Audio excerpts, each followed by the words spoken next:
مونږ یې برید کړی وي دلته جنګ په یو نام راګیا دی چې فوجي وایي چې زه طالب وژنم طالب وایي چې زه فوجي وژنم خو په بل اړخ باندې فوجي دعوا کوي چې زه تا ته امن او ښه ژوند غواړم او طالب هم دا دعوا کوي چې زه هم تا ته ښه ژوند غواړم مونږ د جرګې نه دا غوښتنه کوو چې جرګه د ټایم ورکړي چې په دومره ورځو کې تاسو دواړه زموږ د خاورې نه ووځئ په مونږ کې امن هم دی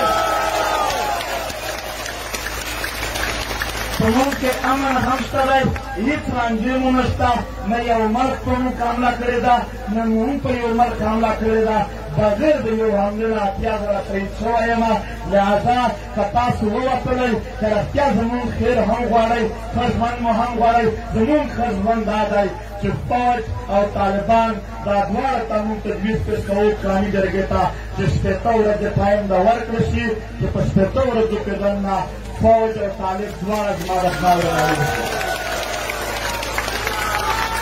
د طالب او د فوج شکلونه درته یادومه طالب د ګوډ او د بیټ په نامه سره یادېږي فوج د فوج ISI او MI په نامه یادېږي مونږ تجویز پیش کوو چې بلا تفریق دی پښتون قام دا پنځو ادارو ته دهشتګرد تنظیمونه ووایي ځکه چې د دوی د لاسه زموږ وطن وران شوی دی زموږ کورونه وران شوي دي زموږ خلک وژل شوي دي بیا دا اعلان ورته وکړي چې که په راتلونکي کې تاسو خپل اعمال ښه کړل مونږ به په دې ریویو بیا واخلو چې تاسو څه عمل کوئ پښتون قام د خپلې فیصلې د عملي کولو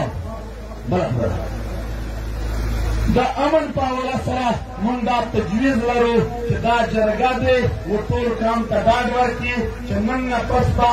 یو پښتون هم هېڅ چا ته بتا نه ورکوي نه به یې فوج ته ورکوي نه به یې طالبانو ته ورکوي نه به یې ورکوي هر یو کاروباري یا هر څه نه چې بتا اخیستلی شي پښتون قام به ټول په شریک اساس سره ولاړ وي یوازې دې نه پرېږدو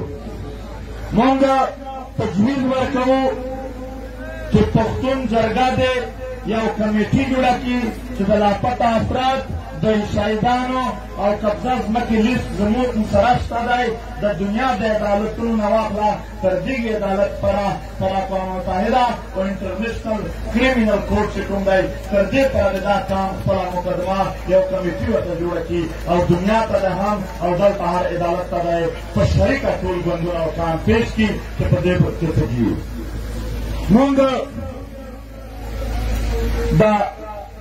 مونږ دا جرګه ته تجویز ورکوو چې د پښتون وطن په هکله باندې دلته هره ورځ خلک راځي څوک په یو نام څوک په بل نام څلور پنځه کسان راټول کړي وایي د پلانکي ضلع سره مې جرګه وشوه د پیرنګي د وخت نه یو طرز روان دی چې هغه د خیبر سره بېله جرګه کوي د پېښور سره بېله کې یو ځای جرګه دوی نه کوي د مومندو به بېله کوي د باجوړیانو به بېله کوي داسې د هرې قبیلې بېلې بېلې جرګې کوي چې دوی یوازې سره و هم نه ویني مونږ دا وایو چې نن ورځ نه پاس د پښتون ملت چې کومه دا عمومي مرکزیت جوړ شي د اتیا کسانو د دغه اجازت بغیر که هر څه د چا سره جرګه وکړه دا جرګه د اعلان وکړي چې هغه د پښتون وطن د یو علاقې جرګه نه وي د وسایلو په هکله باندې مونږ دا خبره کوو چې دا جرګه د اعلان وکړي چې پښتون وطن چې دا یو قبایلي سیمې دي چې هلته د بجلۍ د مفت بجلۍ اعلان شوی دی نو مفت بجلۍ اعلان دا نه دی چې په 24 ګنټې کې به 1 منټ بجلي نه وي هلته دی هغه شان مفت 24 ګنټې بجلي وي او د پښتون بیلټ په نورو علاقو کې به دا اعلان لګوه وي کونډي صاحب ته به زه نه په زموږ سره دی ستا یو ضروري خبره پاتې دا د اعلان وکړي دا جرګه مونږ تجویز ورکوو چې نن جرګه د دا اعلان وکړي چې نن ورځې نه پس هر هغه پښتون چې د یو نټې یو نټې قیمت یې په 15 روپۍ نه زیات ورکړه هغه به د پښتون وطن غدار وي هغه به د پښتون وطن هېڅوک یعنې چې څومره هم بجلۍ بل راځي یو نټې په 15 روپۍ ورکوو تر دې پورته 1 روپۍ هم باقي تجویزونه دي ټول به هلته بیا هم پیش کوي دا اتیا کسان به راځي دا زموږ تجویز دی که څوک یې مني که نه یې مني به هلته پته رسي مونږ تجویز پیش کوو چې پښتون قومي جرګه دی یو کمیټي جوړه کړي د دوکۍ سنځاوۍ کویټه نه واخله تر چترال کوهستانه پورې د وګرځي چې څومره د وسایلو ځایم دي په هغه د وګرځېږي چې کوم وسایل د ملت په ګټه دي د ولسونو په ګټه دي هغه د آزاد کړي چې کوم د ولسونو په ګټه نه دي هغه د بند کړي موږ ټول کام به ورسره ولاړ وو او کام څنګه ورسره ودرېږو د هغې اعلان به موږ درته کوو موږ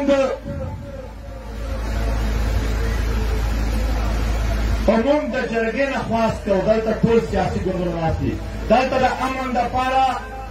که یو ګوند احتجاج راوغواړي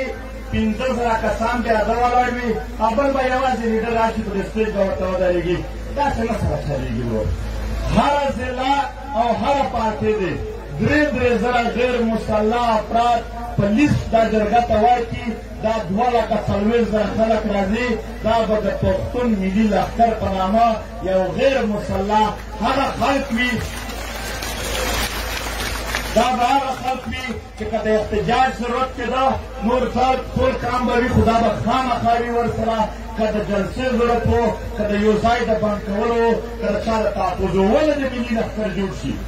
خدای ماته دلته نن خلک راغلي دي سبا دا څه د کور نه پورته کولو زه وایم ملي لښکر که څوک بلا جواز بے قانونه غیر آئینی طریقه په غیر اسلامي او په غیر پښتونولي طریقه زما یو تن وړي ملي لښکر د ورننوځي د کور ته واپس دی ځنې راوړي که څوک مو یو تن وژني ملي لښکر د پسې ځي او چې چا وژلی دی هغه د خپل ځوړند کوي پښتونه تا ته د سیکیورټي مسله ده آیا فوج MI ISI ادارې طالبان دا ستا سیکیورټي کوي نه کوي نو کام بلاګانو ته پرېږدي مخته یا لښکر ورته اعلان کړه د پښتنو ټول عمر تاریخ د لښکرو دی موږ تر نن ورځې پره چې چا د ملي لښکر نه علاوه چا هم د تحفظ خبره کړې ده هغې موږ ته غیر تحفظ را کړی دی بلکې تحفظ صرف موږ ته خپل لښکرونه را کړی دی د دې دپاره دی موږ غوښتنه کوو د جرګې نه مطالبه کوو چې یو جرګه د اعلان شي چې څومره قبیلوي شخړې دي په ځمکو باندې د هغې حل دی پښتون کام خپل راوباسي په